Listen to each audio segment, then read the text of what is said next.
Welcome.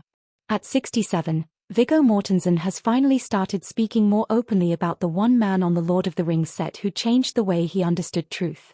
That man was Sir Christopher Lee. On the set of The Return of the King, an 81-year-old actor once stopped Peter Jackson mid-direction. The conversation was about war, the real one. Standing a few feet away, saying nothing, was a 43-year-old actor who had spent his entire career chasing exactly that kind of honesty. Viggo Mortensen was never supposed to be Aragorn. The role had already been given to someone else.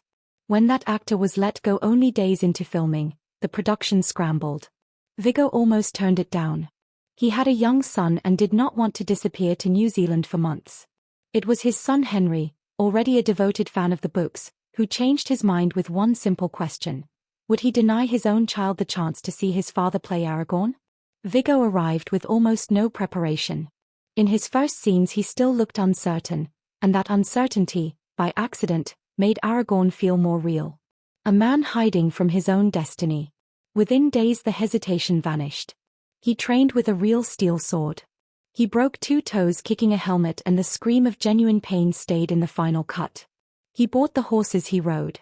He became so absorbed that Peter Jackson once spoke to him for half an hour calling him only Aragorn, never realizing he had not used Viggo's real name. It was in that atmosphere of total commitment that he found Christopher Lee. Lee had lived through World War II as an intelligence officer. He had heard, once, exactly what a man sounds like when a blade enters his back. When Jackson tried to direct a dramatic scream for Saruman's death, Lee quietly corrected him. "There is no scream," he explained.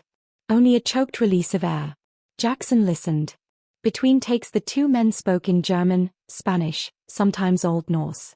They talked about myth, about language, about the difference between performance and memory. For Viggo, who had always tried to manufacture truth through physical intensity, watching Lee simply carry it as lived history was a quiet education. Lee died in 2015 at 93. Viggo has never treated The Lord of the Rings as the peak of his career. He turned down easy franchise work, chose difficult, specific roles, and earned 3 Oscar nominations by refusing to repeat himself. But when he talks now, at 67, the thing he returns to is not the sword or the horses or the fame. It is the old man in the wizard's robe who knew the sound of real death, and was generous enough to share what he knew with the one younger actor paying close enough attention. Some lessons are never taught. They are simply carried by the person standing next to you. Who taught you something true just by being who they were? Tell us in the comments. Subscribe if this story stayed with you.